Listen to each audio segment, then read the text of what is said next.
부동산 계약을 진행하기 전에 꼭 확인해야 할 사항은 바로 물건의 등기부 등본입니다. 등기부 등본은 이 집의 주인은 누구이며 관리관계는 어떻게 설정되어 있는지 적혀있는 신분증이라고 볼 수 있는데요. 집을 살 때 등기부 등본을 확인하고 위험한 권리가 없다면 그걸 믿고 거래하게 됩니다. 그런데 그렇게 확인하고 산 집이 경매로 넘어가게 된 사건이 여럿 있습니다. 오늘 영상에서는 두 가지 사례를 알아보고 왜 그런 피해가 발생하는지 그 원인을 파헤쳐 보겠습니다. 그리고 마지막에는 이런 피해를 막기 위해서 우리가 무엇을 해야 하는지 알아보겠습니다. 그럼 영상 시작합니다. A씨는 처음에 집을 사기 위해 등기부 등본을 확인합니다. 등기부 등본의 갑구에는 소유권에 대한 정보가 적혀있죠. 주인이 누구냐 또는 압류나 가압류가 걸려있느냐 하는 것을 확인할 수 있습니다. 을구에는 소유권 이외의 권리관계가 적혀있는데 대부분 저당권을 확인합니다. 은행에서 돈을 빌렸는지 근저당이 잡혀있느냐 혹은 전세권 같은 게 적혀있죠. 갑구와 을구 모두 깨끗한 등기부 등본이었습니다. 아무 권리관계가 없고 근저당이 없으니까 대출이 당연히 없는 거죠. 계약을 통해 집을 구매하고 내 집 마련의 행복한 꿈을 이루며 잘 살고 있는데 갑자기 은행에서 소장이 접수되었습니다. 전 주인이 돈을 안 갚아서 다시 근저당을 복원시킨다는 내용인데요.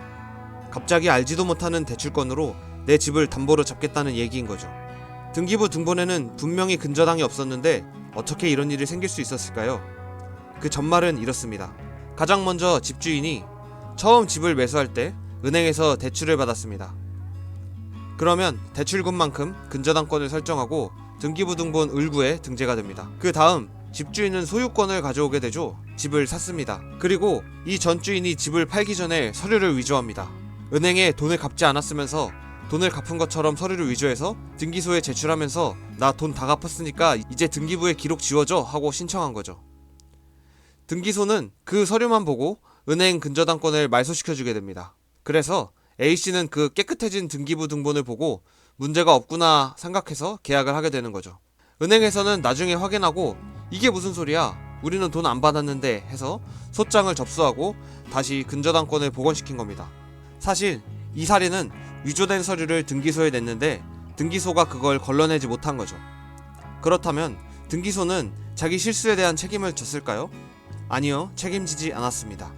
그렇다면 없던 대출이 갑자기 생겨난 A씨는 어떻게 될까요? 난데없이 그냥 이 대출을 갚아야 되는 그런 상황이 벌어진 겁니다. 갑자기 피해자가 된 A씨는 굉장히 억울하겠죠? 근데 억울한 A씨보다 한 발 먼저 은행에서 소송을 합니다. 은행 입장에서는 돈을 받지 않았는데 근저당이 말소되었으니까 소송을 통해 복원시키는 거죠. A씨는 억울하니까 항소를 하게 되는데 대법원 최종 판결에서 패소를 했습니다. 판결 내용은 억울하면 전 주인한테 직접 손해배상 청구를 하고 은행한테도 등기소한테도 책임을 따지지 말라는 내용이었습니다. 왜 이런 터무니없는 판결이 나온 걸까요? 한국의 법은 형식적 심사주의를 채택하고 있는데요. 형식적 심사주의가 무엇인가 하면 제출한 자료의 사실관계를 확인하지 않고 형식적으로 등기 요건에 맞는 자료를 제출하기만 하면 등기를 해주는 것입니다. 즉, 우리가 등기에 기록은 해주는데 책임은 안 진다는 거죠. 전 주인은 은행 서류까지 조작해서 등기소에 사기를 친 사람인데 손해배상 청구 소송을 해서 이긴다고 돈을 받아낼 수 있을까요? 아마 다 빼돌렸겠죠. A씨는 등기부 등본을 꼼꼼히 확인하고 계약했지만 집을 잃게 되었습니다. 이번에는 다른 사례를 알아볼까요? B씨는 마음에 드는 집을 찾아서 계약하고 소유권 이전 등기까지 완료하고 집에서 살고 있었습니다. 그런데 이번에도 법원에서 소장이 날아옵니다.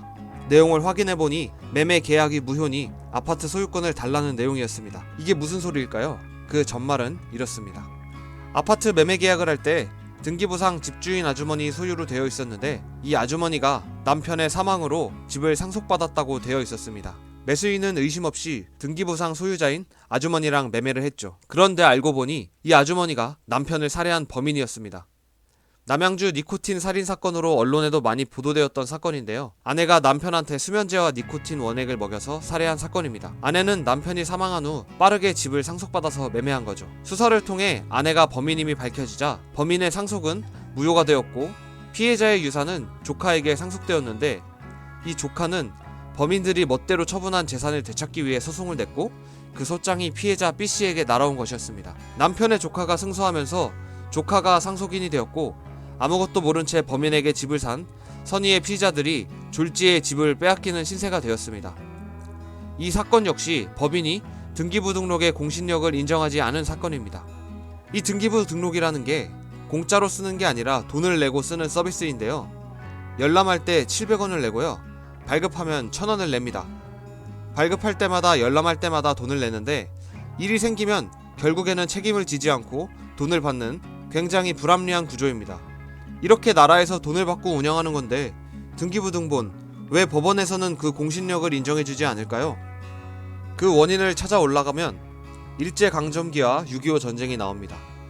그때 우리 행정부가 문서를 수기로 작성했는데 그렇다 보니 오류가 너무 많고 일제시대에 강제로 수탈한 땅의 진짜 주인을 찾아준다든지 여러가지 문제가 많이 생기다 보니 국가가 책임지기 무서운 거죠. 실제로 민법은 등기부 공신력을 명시적으로 인정한다는 조항이 없습니다. 한창 사건이 뉴스에 나올 당시 청와대 국민청원에도 올라온 문제였는데 여전히 바뀐 것은 없습니다. 이렇게 비슷한 사고가 계속해서 발생하고 있음에도 불구하고 국가는 등기 공신력 문제를 개선하지 못하고 방치하고 있습니다. 결국 우리 개인이 방법을 찾아야 하는 안타까운 현실입니다. 자, 그래도 이런 사기를 예방하고 피해를 최소화할 준비가 되어야겠죠? 여러분께 3가지 방법을 소개해드리겠습니다. 첫 번째, 부동산 권리보험 상품입니다. 이것은 부동산 권리의 하자로 인해 매수인이나 담보권자가 권리의 취득 및 행사에 지장을 받음으로써 생기는 손해를 보장하는 상품입니다. 부동산 가격이 3억일 때 보험료는 15만 3천원 정도라고 소개되어 있는데요. 자세한 사항은 보험사 쪽으로 문의해보면 좋을 것 같습니다. 두 번째는 특약 적기입니다. 돈을 못 돌려받을지 모르지만 그래도 소송에 들어가면 이길 수 있는 장치입니다. 계약서를 쓸 때 다음과 같은 특약 내용을 추가해보세요. 이 정도 내용을 적어둔다면 나중에 소송을 할 때 조금이나마 유리할 것 같습니다. 세 번째, 등기부 등본 열람 시 꼭 말소사항 포함하기입니다. 말소사항을 포함하지 않는다면 현재 상황만 프린트되어 있어서 꼼꼼히 살펴보기가 어렵습니다. 말소사항 포함으로 발급받으면 기존에 발생했던 가압류, 근저당권 등등이 빨간 줄이 쭉쭉 그어져 있는 채로 발급되는데요. 이를 통해 최근 근저당권이 말소되었거나 소유 관계가 바뀐 것들을 알게 되면 더 조심스럽게 거래할 수 있겠죠. 여기까지 등기부 등본이 깨끗해도 생길 수 있는 문제와 예방 방법까지 함께 살펴보았습니다. 계속해서 더 많은 팁과 유용한 정보를 제공해 드릴 테니 구독과 좋아요 부탁드리겠습니다. 여러분의 안전한 부동산 거래를 응원합니다. 여기까지 명쾌맨이었습니다. 감사합니다.